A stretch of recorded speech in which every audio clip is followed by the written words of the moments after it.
Bueno, padre, continuamos. ¿Cómo es este proceso de canonización? Porque la gente muchas veces piensa que simplemente, bueno, el Papa dijo, vamos a hacer santo a esta persona.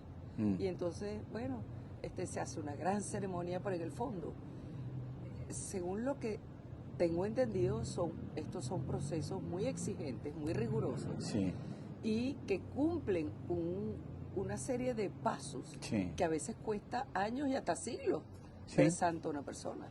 Sí, o sea, el caso de los dos santos venezolanos, que son nuestros primeros dos santos. Exacto. Hasta ahora no había ninguno declarado santo. Eran José Gregorio Hernández y la madre Carmen Rendiles. Es un gran orgullo para todos los venezolanos. Claro. Ya en estos días voy viendo cada vez más venezolanos por las calles.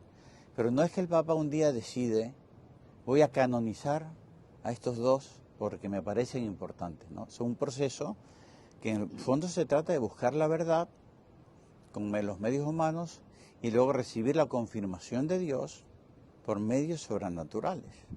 O sea, una causa de canonización es, hay muchas personas, como decía antes, muy santas, que son santos de verdad canonizables, pero que fueron personas con lo que decía Papa Francisco, el santo de la puerta de al lado. Exacto. Personas normales y que influyeron muchísimo en la vida de su familia, de sus amigos, de sus compañeros, pero hay otros en cambio que han un poco sobrepasado, ido más allá del entorno en que se movían y que tuvieron una especial fama de ser personas cristianos muy coherentes y que dieron su vida por Cristo. No el martirio, el mártir es santo también, que da la vida por Cristo, sino en el día a día. El mártir debería ser santo súbito, como lo dicen aquí en Roma. Efectivamente. ¿No? En Italia, santo súbito. De hecho, un proceso de canonización de un mártir es más fácil que el de un cristiano corriente. Claro. Entonces, a los 5 años de fallecimiento, si el obispo o una institución concreta, por ejemplo, en el caso de la madre Carmen Rendiles, su congregación y su familia también vieron, es que eso puede ser un ejemplo de santidad del siglo XX. Y entonces proponen el proceso de canonización, la Santa Sede, primero lo estudia el obispo, y se hace una fase diocesana. Y si el obispo ve que hay los motivos suficientes para empezar la causa de canonización, envía toda la documentación y las pruebas y los testigos que oyeron, etcétera, a Roma, al dicasterio para las causas de los santos. Los dicasterios son como los ministerios, digamos, del Santo Padre. Hay uno que es dedicado a las causas de los santos. ¿Y qué hace ese dicasterio? Ese dicasterio primero estudia toda la información que se ha recogido sobre la vida y virtudes del que se querría la canonización. Si se demuestra que vivió las virtudes en grado heroico, o sea, en grado heroico significa con total coherencia. Exactamente. No es que hacía milagros en vida, no. Ni que tampoco necesariamente lo metieron en un patíbulo, lo fusilaron, no. como ocurrió con tantos mártires. Que por odio a la fe les terminan así, pero en realidad... Pero en el caso de estos dos santos nuestros venezolanos, llevaron una vida ejemplar, heroica, y fueron ejemplo para tanta gente. Y José Gregorio, yo me acuerdo desde chiquito que había una serie de televisión que duraba media hora el capítulo, que era José Gregorio, y cada capítulo era un milagro. Y me acuerdo que no nos las perdíamos. O sea, en la casa normalmente no veíamos televisión de lunes a viernes.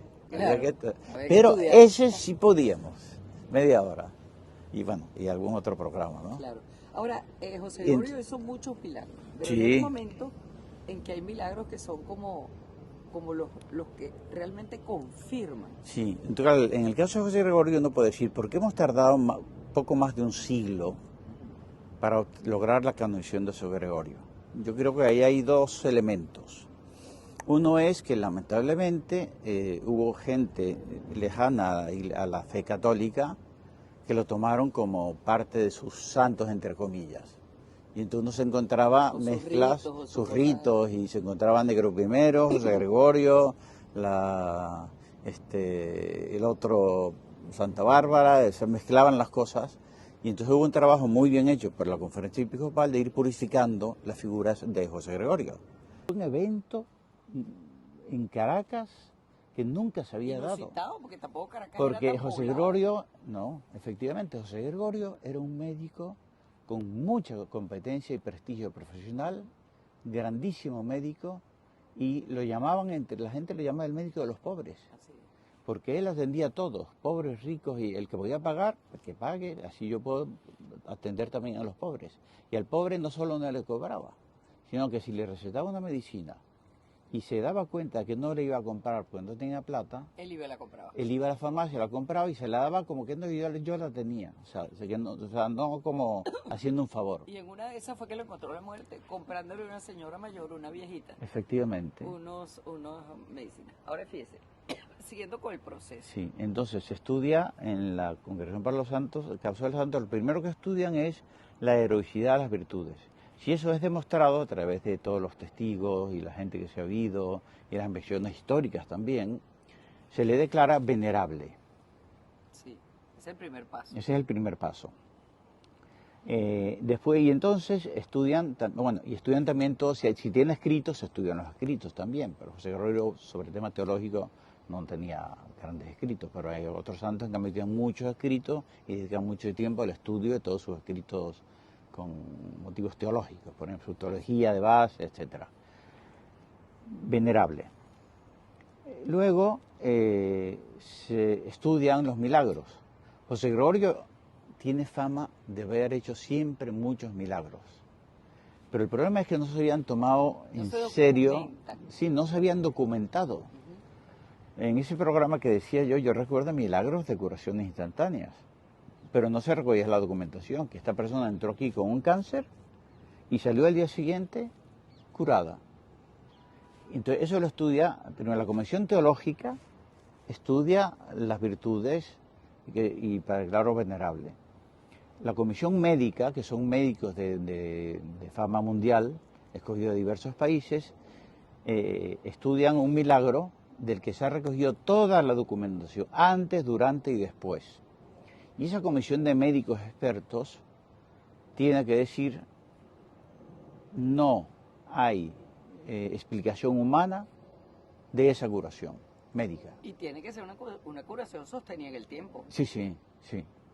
Tengo entendido también que tiene que ser algo que sea... Sí, no es que se cura unos días y vuelve a recaer. Exacto, inmediato y en el tiempo. Sí, y entonces con José Gregorio no había un milagro recogido con toda la documentación. Entonces la conferencia episcopal se preocupó bastante sobre este tema, ir buscando, o sea, el que tenía un milagro José Gregorio que informara, que ejecutaron un milagro en el que tenían toda la documentación médica sobre algo sin cura. Lo estudiaron la comisión médica y dijeron, esta curación no tiene explicación humana. O sea, solo mediante una intervención divina esa persona se puede haber curado. Sí, que gente honesta con su conciencia. No encuentro manera de no encuentro en toda mi ciencia una explicación plausible, creíble, de esa curación. O sea, no hay explicación humana. Entonces eso nos da la certeza de, como del sello, es como el sello de Dios. Exactamente. Es como que Dios confirma. Dios confirma. Exacto. Y por eso decía la intervención divina. Y entonces después de un primer milagro viene la beatificación. La beatificación se le puede rendir culto público en las iglesias y celebrar su fiesta, pero todavía no es santo. Todavía no es santo. Ahora, antes de ir para allá, hay una cosa que yo quería preguntarle, porque yo sé que esto es mucho de la, digamos, la gente lo comenta mucho y se ha convertido hasta en un dicho para ciertas situaciones y ciertos personajes, que es el famoso abogado del diablo. ¿Usted se acuerda que había una película de Morris West, muy famoso, un libro, que después se hizo una película que se llama El abogado del diablo? Sí. Entonces justamente se refería a la función de ese personaje en estos procesos. ¿Usted no puede hablar de eso? Bueno, ya no se le llama abogado del diablo. Es que se le llamaba... Sí, se le llamaba así, se le sigue llamando popularmente. Pero hay una figura que es un promotor de justicia que tiene como misión en las causas de canonización evidenciar los obstáculos y razonarlos. Porque en cierto modo poner en la balanza los pros y los contras ayudan a discernir la verdad. Y por ejemplo, si él pone una serie de obstáculos, ellos estudian el caso con detalle, poniendo especial atención en aquellos puntos que él ve dudosos. No es que tiene que negar por todos los medios la santidad, no. Sí, tiene porque se tiene tiene convertido que en un inquisidor. un inquisidor. O sea, tiene que defender razonablemente su postura. Claro. Y puede ser que haya casos en los que diga, mira, he estudiado todo el caso y no encuentro motivos para que no se haga la canonización. Pero él no puede pedir la canonización. Puede llegar hasta decir, no encuentro motivos razonables. Claro. Ahora, estamos en la beatificación. Sí. Ya eso es otro estadio, ¿no? Sí. Del proceso, de la causa. Sí. Y en el que la Iglesia ya permite el culto público, una misa al beato José Gregorio pidiéndole tal cosa. Antes no se podía. Claro. Cuando ya es beato ya se puede. Pero es una devoción que está circunscrita a algunos lugares, pero cuando esa devoción se ha extendido por muchos lugares distintos, que es lo que ocurrió con José Gregorio. Yo estuve hace 2 años en Chile y estuve en 2 parroquias y me hablaron de la devoción a José Gregorio que había en Chile. Es que Es llamativo. padre, En Ecuador. Hasta en Asia. En Ecuador le llaman el hermano Gregorio.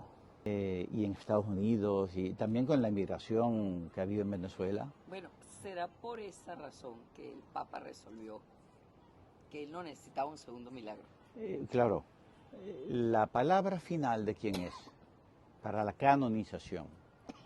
La canonización es lo que se llama en el derecho de la Iglesia un acto ex cátedra, una declaración solemne del Papa en la que no puede equivocarse por la asistencia del Espíritu Santo, como cuando declara un dogma. El último dogma declarado fue en 1950, cuando Pío XII declaró solemnemente en la Plaza de San Pedro el dogma de la Asunción de la Virgen en cuerpo y alma a los cielos.